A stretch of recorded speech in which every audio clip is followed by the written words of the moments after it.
আসসালামু আলাইকুম। আজকে আমি আপনাদেরকে দেখাবো 12 ভোল্ট অটো গাড়ির ব্যাটারি দিয়ে বা 12 ভোল্ট যে কোনো ব্যাটারি দিয়ে 220 ভোল্ট এসি কারেন্ট তৈরি করে সেই কারেন্ট দিয়ে আপনার ঘরে থাকা ফ্যান, বাতি, টেলিভিশন ইত্যাদি চালাতে পারবেন। এবং আপনারা চাইলে সেই ব্যাটারি সোলার দিয়েও আপনারা চার্জ করতে পারবেন এবং আইপিএস দিয়েও চার্জ করতে পারবেন। চলুন আপনাদেরকে আমি দেখাচ্ছি কিভাবে 12 ভোল্ট ডিসি থেকে 220 ভোল্ট এসি তৈরি করবেন এবং আপনারা যাবতীয় কাজ কমপ্লিট করবেন। আমি আজকে আপনাদেরকে প্র্যাকটিক্যালি সব দেখাচ্ছি যাতে আপনারা নিজেরা করতে পারেন। এটি হচ্ছে অটো গাড়ির একটি ব্যাটারি, যেখানে মাইনাস এবং প্লাস দুটি লাইন নেওয়া হয়েছে। আর এইটি যে দেখতেছেন এটি হচ্ছে আপনার ইনভার্টার, পাওয়ার ইনভার্টার। এই ইনভার্টারের মাধ্যমেই কিন্তু আপনি ব্যাটারি থেকে একদম 220 ভোল্ট এসি তৈরি করতে পারবেন। এবং দেখেন এটি মাইনাসের সাথে মাইনাস লাগানো আছে এবং প্লাসের সাথে প্লাস লাগানো আছে।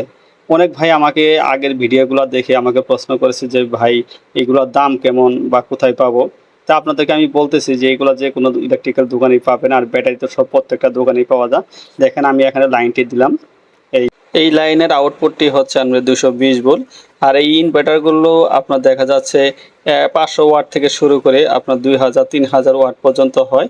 তা আপনারা এর উপরে একটা ক্যালকুলেশন আমার একটা ভিডিও আছে, ওটা আপনারা দেখতে পারবেন যে কত এম্পিয়ারের ব্যাটারির জন্য কত ওয়াট ইউজ করা যাবে। তো দেখেন আমি একটা আউটপুট দেওয়ার পর আমার এই যে ফ্যানটা যা আছে এই ফ্যানটি কিন্তু আপনার চলতেছে। তার মানে আপনারা একটা জিনিস চিন্তা করেন যে এই একটি ব্যাটারি দিয়ে যদি এই ফ্যানটি ঘুরে, তার মানে আপনাদের ঘরে থাকা ফ্যান এবং বাতি, টেলিভিশন সব কিছু কিন্তু আপনারা চালাতে পারবেন। আমি আপনাদের যে জন্য এই ভিডিওটা তৈরি করেছি যাতে আপনারা প্রত্যেকটা ঘরে ঘরে বিদ্যুতের লোডশেডিংয়ে যে সমস্যা হচ্ছে যাতে এটা আপনারা দূর করতে পারেন, এই জন্য আসলে আমার এইগুলা আপনাদেরকে দেখানো। এখন আপনারা বলতে পারেন যে ভাই ব্যাটারি কোনটা ব্যবহার করলে ভালো হয়। এখন আপনারা দেখা যাচ্ছে অটোর যে কোনো ব্যাটারি, আপনার পানি ব্যাটারি হোক, অ্যাসিড ব্যাটারি যেটা বলা হয়, এবং আমরা পাওয়ার ব্যাটারি দুটি ভালো চলে।